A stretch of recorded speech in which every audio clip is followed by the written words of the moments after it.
Hi everyone, I'm Jennifer Hasty. Happy New Year and welcome to our first edition of Open Dialogue for 2011. The last few years, as you all know, we have used our focused agenda, growth, affordability, service, and innovation, to help us strengthen our entire business. This year, we've again renewed our commitment to the focused agenda. To find out exactly why, we went to Minneapolis to talk to some of our key leaders. Here's what we learned. It's really important that we continue this focus and this consistency. Number one, we've got a rapidly changing environment. These four agenda items, growth, affordability, service, and innovation, really provides us a common language and platform to talk to each other, to keep us focused on where we go in the future, and make sure we execute today while we build for that future. The beauty of the focused agenda, the four pillars, they're easy.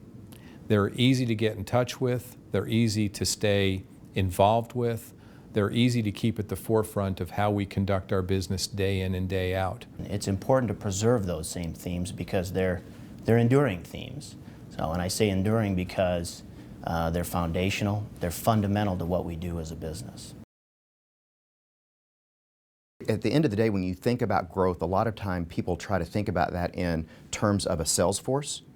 It's absolutely not the case. It's our entire company's workforce. It's all of us. It's what we do day in and day out, and then we get the result of growth. And to me, it's the most specific indicator of the good work we're doing, right? Are people buying our products? Are people renewing with us? Are they confident in our ability to deliver for them? That's what ends up yielding growth, and that's what tells us whether or not we're doing a good job.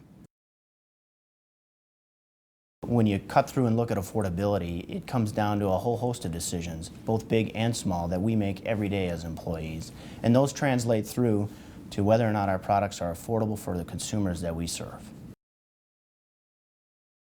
Without that focus on service from every individual and keeping our mind set on serving that member, I think we could lose our way. I think as long as we're really focused on helping people live healthier lives at the individual level, that's what allows us to grow. Anybody can be an innovator, and who knows better about what they do than the people doing that work? So part of our job as managers and as executives is to be responsive to people when they bring new and different ways of doing business to our attention. How do we support them? How do we capitalize them? How do we give them resources to do their jobs better? Innovation goes right down to the core of how people conduct their day-to-day lives and their day-to-day business. We have to support that. You know, as you think about the focused agenda and how you attach to it, let it prioritize your work. Align what you do with it, and then come in every day with a passion to make a difference. As you drill down into the details, you find that they touch everybody's lives every day. And that's what we do. We're all about creating opportunity for people, making and helping people live healthier lives. We do that through this agenda. Using the focused agenda on a daily basis has definitely delivered results company-wide. While there are many stellar examples throughout our organization, one of the standout stories comes from our small business group. Even during these tough economic times, using the focused agenda as their guide, they've been able to grow this segment of our business. For the first time in 5 years, we have grown in the 2 to 99 segment. People ask, why have you done it?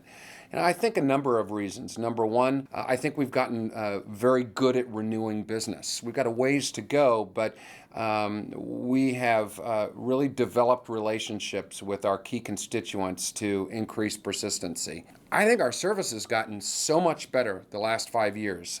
And you don't hear that about our competitors. While we've improved our service and our service metrics, I think our competitors have slipped a little, and that's given us an opportunity, even in a challenging environment. Customer service is really number one. What we've really tried to instill in every member of the team is the ability to service that customer in a way they would want to be serviced. So customer loyalty has really grown. I think for the first time since I've been with this organization, almost 9 years, I really sense that we are really making efforts to really understand what we're all about. And we're all about helping our members live healthier lives through our programs, through our services, through our culture, through our communication. It's all about them and our ability as a dynamic and innovative organization to help our members understand and use us to live happier and healthier lives. I found a home in small business at United Healthcare. My career was really on the larger group end. I came to United Healthcare and was given the opportunity to work in small business, and I really think that it's a good match. I mean, people either find a home in small business or they know immediately that that's not the spot. And I think it really has to do with, you know, your interest in being an educator, you know, a teacher, the HR department. I mean, we are really dealing with folks at the grassroots level. We deal face to face on a daily basis with the people that actually run the business that we have the potential of insuring. We're going to grow through offering our customers affordable products and services. We're going to meet their needs, whether it's our high dollar deductible plans, whether it is our gatekeeper plans that we introduce. We're going to come up with and we're going to continually refine our products that will meet the needs of the changing employer. As you just heard and know well by now, helping people live healthier lives is our mission. As United Healthcare continues to evolve and grow, this simple yet key objective helps clarify and simplify our daily actions. It also helps tap into that individual need we all have to help others and truly make a difference. Recently, in Austin, Texas, at the National Accounts Growth Forum, attendees had the opportunity to experience this firsthand as they undertook a social responsibility activity to help people in a profound and unique way. Social responsibility is part of our DNA, and it's becoming more and more a part of our DNA. It's encouraged. It's so awesome that on a day like today, which is bringing our sales team together from National Accounts, they're doing this team activity to give back and to volunteer. It's a part of who we are. So what we're doing is there are landmine victims out there who obviously have disabilities, and victims because they've lost their limbs or lost their hands in particular. So what we're doing through this group that we're working with, Odyssey, is we're building a prosthetic hand which will really change their lives. So at the end of this will be shipped to them, and they will be able to open a door for the first time, hold a pen for the first time, or do some things, activities of daily living that they couldn't do before. And if you saw this group, and it's just amazing, originally we handed stuff out, and they started to organize, they started to do a whole bunch of different things, and it was like a little competition. I'm going to beat you, I'm going to get it done first. And then the moment they realized that they were doing something that could change somebody's life, it changed. It changed in a very unique way, and you see a group, all these people very focused on getting something done. Why? Not for themselves, not to be first, but to benefit that person. It's overwhelming. It's wow.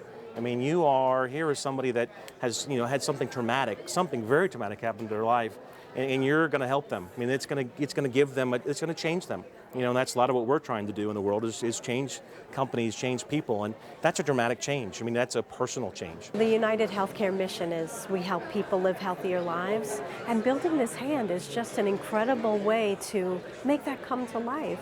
The things that we do every day are not as obvious.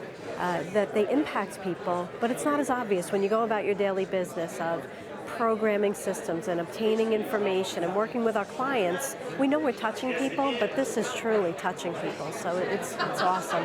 It's incredible when you can take people and really unleash their power and their creativity. We'll get a lot of stuff done.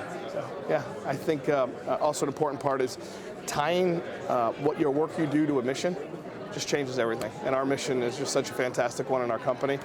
Just honored to be part of it.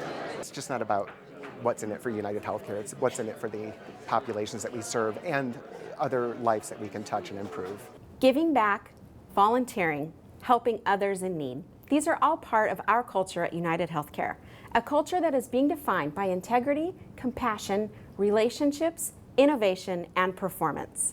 This culture will support and inspire us each and every day in our mission to help people live healthier lives. Well, that's it for this edition of Open Dialogue. Thanks for taking the time to share these stories, and we look forward to seeing you next time. If you have suggestions for upcoming topics, please contact a member of the Internal Communications team.